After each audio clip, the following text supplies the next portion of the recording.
Welcome to Solvetic, your channel to always learn technology easily. Below in the description, you will find useful links we used in this video.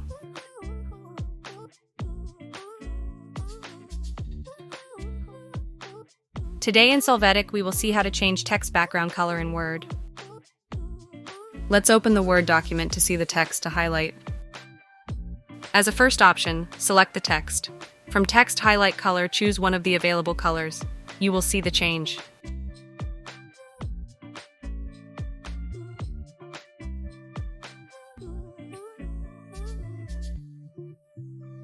To remove this color from the same option, click on No Color.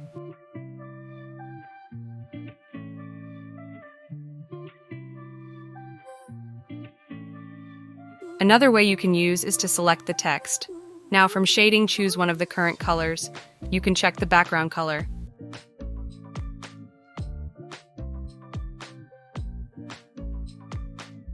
To remove it from shading, click on No Color.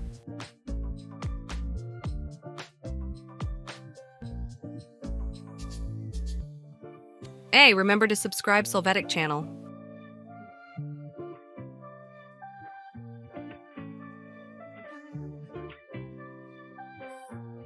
We hope it has been helpful for you. Here are links to watch more videos of your interest and subscribe to the Solvetic channel. Thank you.